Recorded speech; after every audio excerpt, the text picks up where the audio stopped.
Hello, ഇന്ന് നമ്മൾ ചെയ്യാൻ പോകുന്നൊരു ഹെയർ കട്ട് വീഡിയോ ആണ്. ഒത്തിരി നാളായി എൻ്റെ ഹെയർ കട്ട് ചെയ്തിട്ട് കേട്ടോ. അപ്പോൾ നമുക്ക് മറ്റാരുടെ സഹായമില്ലാതെ സ്വന്തമായിട്ട് നല്ല അടിപൊളിയായിട്ട് മുടി മുറിക്കാൻ പറ്റും കേട്ടോ. അപ്പോൾ ഇതുപോലുള്ള വീഡിയോസൊക്കെ നിങ്ങൾക്ക് ഇഷ്ടമാണെങ്കിൽ ചാനൽ സബ്സ്ക്രൈബ് ചെയ്യാൻ മറക്കരുത്.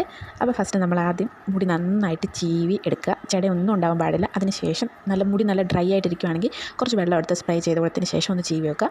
അതിനുശേഷം മുടി ഇങ്ങനെ 2 പാർട്ടീഷനായിട്ട് എടുത്ത് ഇതുപോലെ നമ്മുടെ താടിയുടെ ആ ജോലൈൻ്റെ അവിടെ കൊണ്ടുവന്നിട്ട് ഒരു ഹെയർ ബാൻഡ് ഇട്ടിട്ടൊന്ന് ടൈറ്റായിട്ട് കെട്ടി വെക്കുക. അതിനുശേഷം കുറച്ചും കൂടി മുടി താഴോട്ട് നമ്മുടെ ആ ലെങ്ത് അനുസരിച്ച് മിഡിലായിട്ട് ഒരു ഹെയർ ബാൻഡും കൂടി ഇട്ട് കൊടുക്കുക. അതിനുശേഷം നമ്മൾ കട്ട് ചെയ്യുന്നതിൻ്റെ എവിടം വരെയാണോ നമുക്ക് കട്ട് ചെയ്യേണ്ടത് അതിട്ട് മുകളിലായിട്ട് ഒരു ബാൻഡും കൂടി ഇട്ട് വെക്കുക. അതിനുശേഷം നമുക്ക് കട്ട് ചെയ്ത് കൊടുക്കാം കേട്ടോ. അപ്പോൾ നമുക്ക് ഒരു ടെൻഷനും വേണ്ട, ഇത് ലെവലല്ലാതെ വരുമോ, ഇത് ചരിഞ്ഞു പോവോ, അങ്ങനെ ഒരു ടെൻഷനും വേണ്ട. നമുക്ക് കറക്റ്റ് ലെങ്തിൽ കറക്റ്റ് ഷേപ്പിൽ തന്നെ മുടി കട്ട് ചെയ്തെടുക്കാൻ പറ്റും കേട്ടോ. അതിനുശേഷം നമ്മൾ കട്ട് ചെയ്ത മുടിയുടെ തുമ്പ് ഭാഗം ഉണ്ടല്ലോ, ആ ഭാഗം നമ്മൾ കത്രി വെച്ച് ചെറുതായിട്ടൊന്ന് റൗണ്ടിൽ ഇങ്ങനെ ചെറുതായിട്ടൊന്ന് കട്ട് ചെയ്ത് കൊടുക്കുകയാണെങ്കിൽ കുറച്ചും കൂടി ഷേപ്പിൽ കിടക്കുന്നതായിരിക്കും കേട്ടോ. അപ്പോൾ അത്രയേ ഉള്ളൂ. ആരുടെ സഹായമില്ല, നമുക്ക് സെൽഫായിട്ട് തന്നെ നമ്മുടെ ഹെയർ കട്ട് ചെയ്തെടുക്കാൻ പറ്റും കേട്ടോ. അപ്പോൾ എൻ്റെ മുടി ഞാൻ വെട്ടി കംപ്ലീറ്റ് ചെയ്തിട്ടോ. ഈ തുമ്പ് കാണുമ്പോൾ തന്നെ നമുക്കൊരു സന്തോഷം കിട്ടും കേട്ടോ. കറക്റ്റ് ലെവലാണല്ലോ എന്ന് ഓർക്കുമ്പോൾ ഇപ്പോൾ കണ്ടോ, കറക്റ്റ് ലെവലിൽ തന്നെയാണ് നമുക്കത് വെട്ടി കിട്ടുന്നത്. അപ്പോൾ നിങ്ങൾ ട്രൈ ചെയ്ത് നോക്കൂ കേട്ടോ. അപ്പോൾ ചാനൽ സബ്സ്ക്രൈബ് ചെയ്യാൻ മറക്കല്ലേ.